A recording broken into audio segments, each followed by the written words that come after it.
What defines you as a woman? Is it because you have feminine traits such as sensitive, sweet, and caring? Or is it because you play with Barbie dolls when you were little instead of robot figures and toy cars? Defining a woman from their outside beauty and personality is one thing.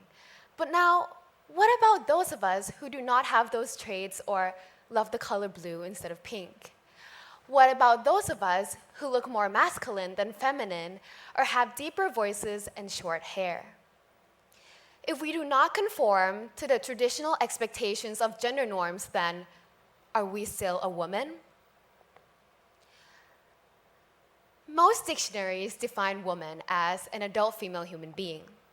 They go on to define that a female is the sex that produces ova and bears offsprings. So by these definitions, if a woman cannot bear offsprings, then does that mean she is not a female? If so, then would that automatically make her a man? Of course not. With people's gender expressions, we tend to instinctively identify them in our minds as male or female by what their body parts look like or what they dress, how they act. But that is not fair because many of us do not look correspondingly to our gender norms traits and representations. It's 2020, and we cannot just assume someone's gender by only their physical appearances anymore. We need to step past these stereotypes and boundaries that we are accustomed to. Being a woman is so much more than just having feminine physical characteristics. Same goes for gender binary. Nowadays, there is so much more than just being a male and a female. Dominant societal gender norms are oppressive to anyone who does not conform to the gender binary. Now, this is a limiting and fallacious way to view gender representations among all people because gender expressions and diversity of gender are not taken into the account. In most cases, we are labeled to be male or female based on what our body parts look like the moment we open our eyes into this world. Or maybe when the doctor shows our parents the candid pictures from the ultrasound. But for some people, their gender identity is different from the one they were assigned to be when they were born, and that is perfectly fine. People whose gender identity differ from the defined gender at birth are transgender people. And with that being said, if it is not easy to define a woman, then why is it easy for us to define who is not a woman? And if it is truly accepted that our gender is identified from our reproductive organs, then a man who transitioned with female genitals should likewise be identified as a woman, not a transgender woman. By all means, I, myself, who is not a transgender, have no right to say that all transgender women are and should be a woman, because I do not want to erase or marginalize trans women's identity by forcing this tag on them. It is up to them if they want to identify themselves as a woman or a transgender woman, and the public should endorse their gender change as such. Either way, I am okay with that, because today, I just want trans women to be treated and accepted in society the same way as women without any discrimination and prejudice. Many men will not dare to make this decision because of the fact that being a woman, they would not have had the same success in life in terms of pay level, wage growth, and job advancement, let alone transgender women. At least men have that choice. Transgender women do not have that luxury. Trans women are everywhere, especially here in Thailand. While we are heaven for transgender people, we still turn blind eyes to their issues and their struggles. They face many harsh restrictions and they suffer enough from a sense of anxiety because doing these things different from their gender norms will turn them into outcasts, aliens, or sometimes some kind of horrendous disease. Strangers and friends will make fun of them, will bully them, and as far as wishing them harm.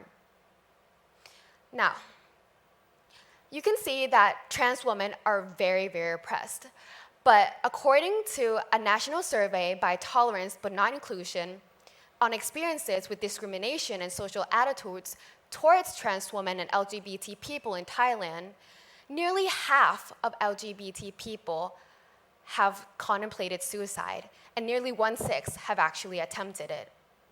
Because the stressors they face are unique, their suicide death risk is higher than the general population and occurs during every single stage of transitioning. Trans women contemplated suicide rate is at an alarming rate of 49.3%. Being a cis woman, I did not have to go through that.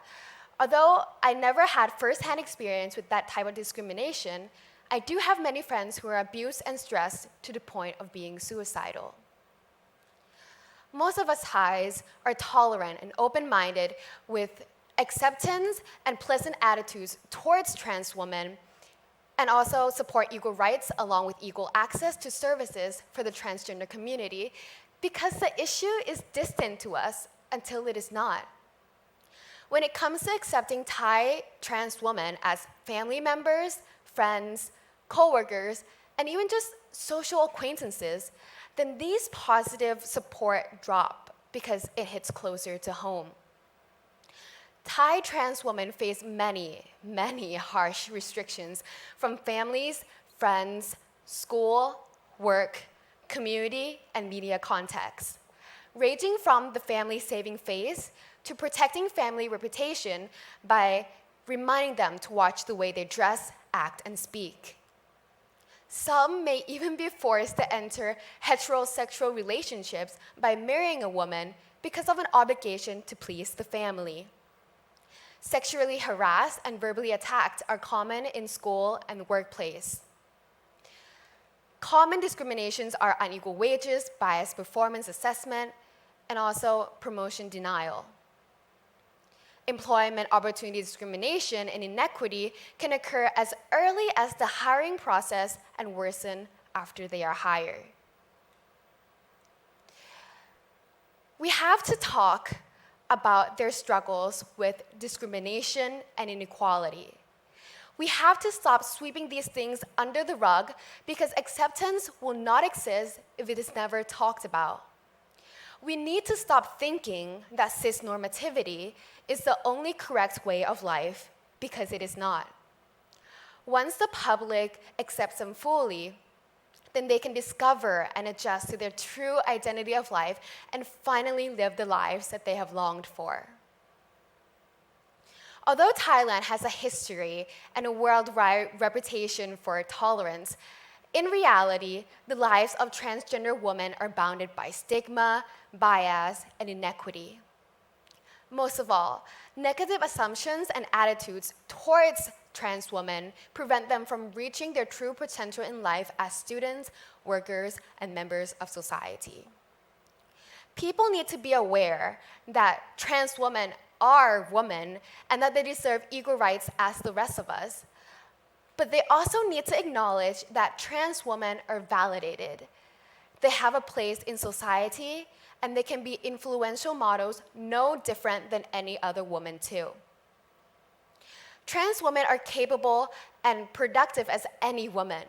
They can become change makers of the world, given the opportunities.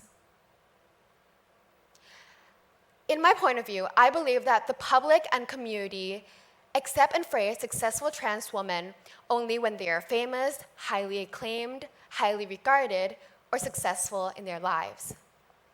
That should not be the case.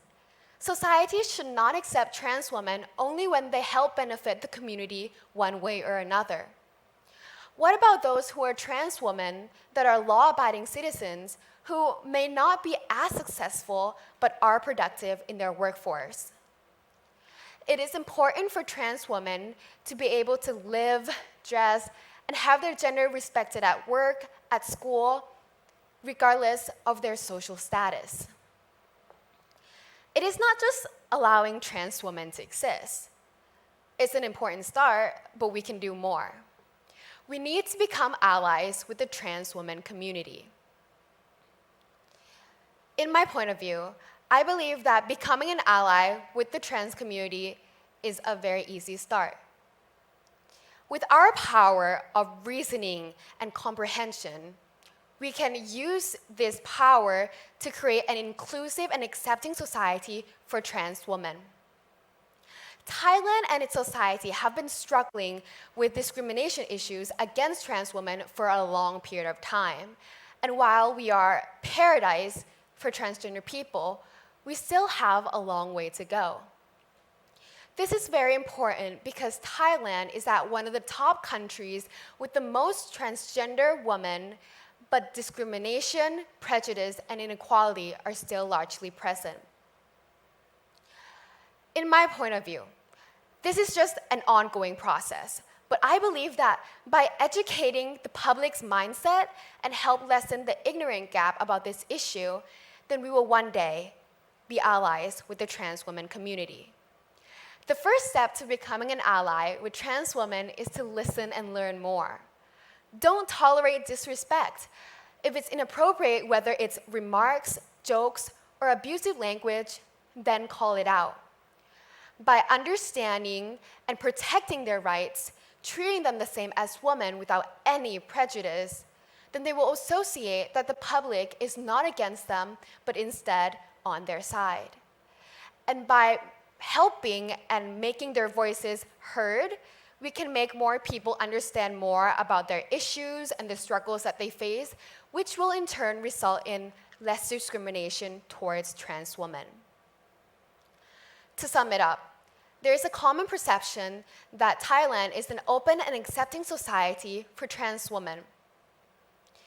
But with a widespread of persistent and discrimination, misconception, and lack of understanding about different sexual orientations and gender identities, Thai trans women are not fully accepted in our society. They still receive an intensive discrimination in virtually all aspects of their lives. Thai trans women face many, many harsh restrictions, and they deserve equal rights along with equal access and also job opportunities the same as any people in this society. Any cis woman who sees otherwise should be reminded that, as a woman, we know the feeling of being oppressed because we have been and still are oppressed by men. So why are we doing the same things to trans women? And with that in mind, how can we demand equal treatment as men when we don't offer the same thing as us to trans women? I believe that with the power of sisterhood combined, will without question accelerate the goal of gender equality. With that being said, after today, I hope that there will be less discrimination and more equality, which will ultimately lead to full acceptance for trans women. Thank you.